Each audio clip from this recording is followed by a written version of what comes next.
താങ്കൾ വിളിക്കുന്ന BSNL customer ഇപ്പോൾ തിരക്കിലാണ്. ദയവായി അല്പസമയത്തിന് ശേഷം വീണ്ടും വിളിക്കുക. ടെലിഫോണിൽ കൂടി ഓരോ മലയാളിയുടെയും കാതിൽ വന്നു തൊടുന്ന പെൺശബ്ദം. The subscriber is not answering. Please try after some time.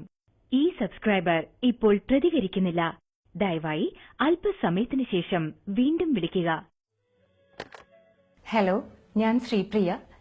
നിങ്ങൾ ഇപ്പോൾ കേട്ട ശബ്ദം എന്റേതാണ്. കഴിഞ്ഞ ഒരു 8-9 കൊല്ലമായിട്ട് എന്റെ ശബ്ദം BSNL ഫോണുകളിൽ കേൾക്കുന്നുണ്ട്. ഞാൻ BSNL-ലാണ് വർക്ക് ചെയ്യുന്നത്. BSNL-ന്റെ ഒരു റേഡിയോ പരസ്യത്തിന് ഒരു ഫീമെയിൽ വോയിസ് വേണമെന്ന് അഡ്വർടൈസിംഗ് ഏജൻസി പറഞ്ഞപ്പോൾ അന്നത്തെ ഞങ്ങളുടെ PRO ആയിരുന്ന തോമസ് പി തോമസ് സാറാണ് എന്റെ പേര് റെക്കമെൻഡ് ചെയ്ത് എന്നെ അയച്ചത്. അവിടെ ചെന്ന് റെക്കോർഡ് ചെയ്ത ശേഷം അടുത്ത ദിവസം തന്നെ സ്റ്റുഡിയോ ഓണർ എന്നെ വിളിച്ചിട്ട് വേറെ വർക്കിനൊക്കെ വർക്ക് ചെയ്യിക്കുകയുണ്ടായി. അതിനുശേഷം ഒരുപാട് റേഡിയോ പരസ്യങ്ങൾ, അതുപോലെ TV പരസ്യങ്ങൾ, പിന്നെ ഡോക്യുമെന്ററി ഒക്കെ എനിക്ക് ചെയ്യാൻ കഴിഞ്ഞിട്ടുണ്ട്. താങ്കൾ വിളിക്കുന്ന BSNL കസ്റ്റമർ ഇപ്പോൾ മറ്റൊരു കോളിലാണ്. ദയവായി അല്പസമയത്തിന് ശേഷം വീണ്ടും വിളിക്കുക. The BSNL customer you are calling is busy on another call. Please call after some time. BSNL ഇപ്പോൾ എറണാകുളം SSL ടെലിഫോണിൽ കേൾക്കുന്ന മുഴുവൻ ശബ്ദവും എന്റേതാണ്. നിങ്ങൾ പലപ്പോഴും കേട്ട് കാണും. അതുപോലെ വയർലെസ് ഇൻ ലോക്കൽ ലൂപ്പ് എന്ന് പറയുന്ന ബിൽ ഫോണുകൾ കേരളത്തില് മൊത്തം എന്റെ ശബ്ദമാണ്. മൊബൈലിലും ഒരുപാട് ഒരു 75% സൗണ്ട് കേൾക്കുന്നത് എന്റേതാണ്. വളരെ രസകരമായ അനുഭവങ്ങൾ പറയാനുണ്ട്.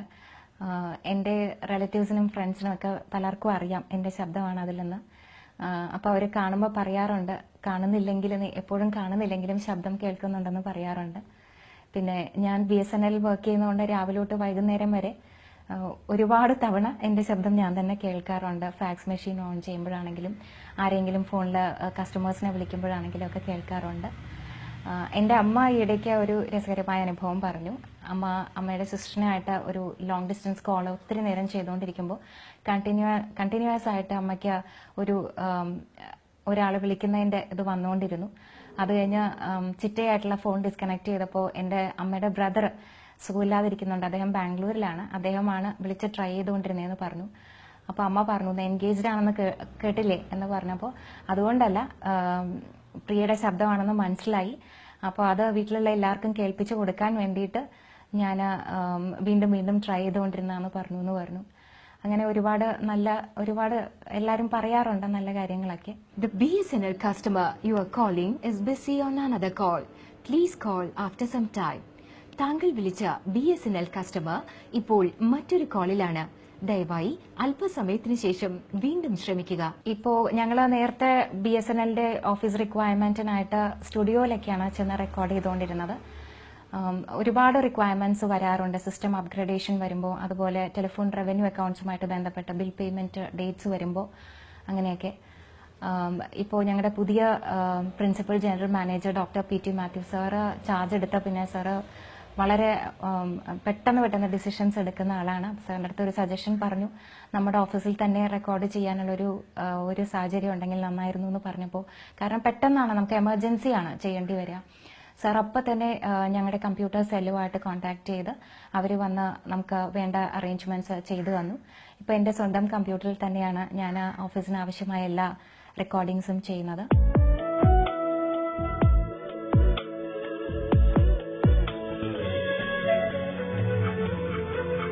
BSNL-ന്റെ കുറെ വർഷങ്ങൾക്ക് മുൻപ് ബിൽ ഫോണുകൾ ഇൻട്രൊഡ്യൂസ് ചെയ്ത സമയത്ത്, അതുപോലെ മൊബൈൽ സർവീസ് ഇൻട്രൊഡ്യൂസ് ചെയ്ത സമയത്ത് ഞങ്ങൾക്ക് എറണാകുളം SSA കേരളത്തിലെ ഏറ്റവും വലിയ SSA ആണ്. അപ്പൊ ഞങ്ങൾക്ക് സ്വാഭാവികമായിട്ടും ഇടുക്കി ജില്ലയൊക്കെ ഞങ്ങളുടെ താഴെ വരുന്നതുകൊണ്ട് ഒരുപാടധികം ഈവന്റ്സ്, ഇനോഗ്രേഷൻസ് ഒക്കെ ചെയ്യേണ്ടി വന്നു.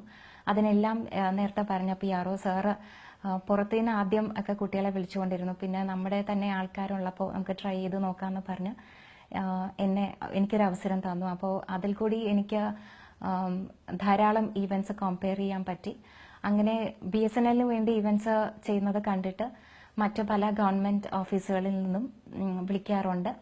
ഇപ്പോൾ ദൈവം സഹായിച്ച് കഴിഞ്ഞ വർഷം 2011 പ്രൈം മിനിസ്റ്റർ വന്നപ്പോൾ അദ്ദേഹത്തിന്റെ ഒരു ഈവന്റ് കമ്പയർ ചെയ്യാൻ പറ്റി. 2010 പ്രസിഡന്റ് ഓഫ് ഇന്ത്യ വന്നപ്പം അപ്പോഴൊരു ഫംഗ്ഷൻ ചെയ്തു. അങ്ങനെ ഒരുപാട് എക്സ്പീരിയൻസ് എനിക്ക് BSNL-ൽ നിന്ന് തന്നെ കിട്ടിയിട്ടുണ്ട്. ആ ഭാഗ്യമൊക്കെ നേടിത്തന്നത് സത്യം പറഞ്ഞു കഴിഞ്ഞാൽ BSNL-ലൂടെ വന്ന എൻ്റെ ശബ്ദമാണ്, പുറത്തു വന്ന എൻ്റെ ശബ്ദമാണ്. എനിക്ക് തന്നെ എനിക്കിങ്ങനെ ഒരു കഴിവുണ്ട് എന്ന് മനസ്സിലാക്കാൻ കഴിഞ്ഞത് ഇതിലൂടെയാണ്. അതാണ് ആത്മവിശ്വാസം പകർന്നത്. എൻ്റെ ശബ്ദം കൊണ്ടുണ്ടായ മറ്റു നേട്ടങ്ങൾ എന്ന് പറയുകയാണെങ്കിൽ, കൊച്ചിൻ ഇന്റർനാഷണൽ എയർപോർട്ടിൽ തുടക്കം തൊട്ട് കേൾക്കുന്ന ശബ്ദം എൻ്റേതാണ്. അവിടെ പുതിയ പുതിയ റിക്വയർമെന്റ്സ് വരുമ്പോൾ ഇപ്പോഴും എനിക്ക് അവർ ടെക്സ്റ്റ് അയച്ചു തരാറുണ്ട്. ഞാനത് റെക്കോർഡ് ചെയ്ത് അവർക്ക് അയച്ചു കൊടുക്കും. എയർപോർട്ടിൽ എൻ്റെ ശബ്ദമാണെന്ന് അറിയുന്നത് കൊണ്ട് തന്നെ ഒരുപാട് മലയാള സിനിമകളിൽ എയർപോർട്ട് സീൻസ് വരുമ്പോഴൊക്കെ അവിടെ വരേണ്ട അനൗൺസ്മെന്റിനായിട്ട്, ഇപ്പോൾ ലേറ്റസ്റ്റ് ആയിട്ട് വന്ന കുഞ്ഞളിയൻ വരെ അതിലെല്ലാം യൂസ് ചെയ്തിരിക്കുന്നത് എൻ്റെ തന്നെ സൗണ്ടാണ്. അതിനുവേണ്ടി റെക്കോർഡ് ചെയ്യാനായിട്ട് വിളിക്കാറുണ്ട്. അതുകൂടാതെ തന്നെ സിനിമയിൽ നല്ല കഥാപാത്രങ്ങൾക്ക് ഡബ് ചെയ്യാനുള്ള അവസരവും എനിക്ക് കിട്ടിയിട്ടുണ്ട്. ചക്കരമുത്തില് നായിക കാവ്യമാധവന്റെ അമ്മയുടെ കഥാപാത്രത്തിന്, അതുപോലെ തന്നെ സൂര്യനില് നന്ദിനിക്ക്, മിഷൻ 90 ഡേയ്സിലെ മമ്മൂട്ടിയുടെ ഭാര്യയായിട്ട് വരുന്ന, ഞാൻ ആളെ ഓർക്കുന്നില്ല, അവർക്ക്, അങ്ങനെ ഒരുപാട് സിനിമകളിൽ. ഇപ്പോൾ ലേറ്റസ്റ്റ് ആയിട്ട് കാസിനോവയിലെ ചിത്രം തുടങ്ങുന്നത് എൻ്റെ ശബ്ദത്തോടു കൂടിയാണ്, മദർ സുപ്പീരിയർ എൻ്റെ റോളിന്. ഇനി വരാനിരിക്കുന്ന കിങ് ആൻഡ് ദ കമ്മീഷണർ, അങ്ങനെ ഒരുപാട് ചിത്രങ്ങളിൽ, സീനിയേഴ്സ്, അങ്ങനെ ഒത്തിരി സിനിമകളിൽ എനിക്ക് ഡബ് ചെയ്യാൻ കഴിഞ്ഞിട്ടുണ്ട്. എനിക്ക് BSNL ഫുൾ ടൈം ജോബാണ്. അതുകൂടാതെ ഡബിങ്, കോമ്പയറിങ് അസൈൻമെന്റ്സ് ഒക്കെ ഉണ്ട്. സ്വാഭാവികമായിട്ട് എൻ്റെ ദിവസങ്ങൾ എന്ന് പറഞ്ഞാൽ നല്ല തിരക്ക് പിടിച്ചതാണ്. അതുപോലെ തന്നെ ഫാമിലിയുടെ നല്ല സപ്പോർട്ട് ഉള്ളതുകൊണ്ടാണ് ഇത്രയും കാര്യങ്ങളൊക്കെ ഒരുമിച്ച് മുന്നോട്ട് കൊണ്ടുപോകാൻ പറ്റുന്നത്. എൻ്റെ ഫാമിലി എന്ന് പറഞ്ഞ ഹസ്ബൻഡ് സുരേഷ്, പിന്നെ മകൾ അമൃത എഞ്ചിനീയറിംഗ് കോളേജിൽ 4th സെമസ്റ്റർ സ്റ്റുഡൻ്റ് ആണ്. പിന്നെ ഹസ്ബൻഡ് അമ്മ ഞങ്ങളുടെ കൂടെയുണ്ട്. അവരുടെ എല്ലാവരുടെയും നല്ല എൻകറേജ്മെന്റും സപ്പോർട്ടും എനിക്കുള്ളത് കൊണ്ടാണ് കാര്യങ്ങൾ ഇങ്ങനെ നടത്തി കൊണ്ടുപോകാൻ കഴിയുന്നത്.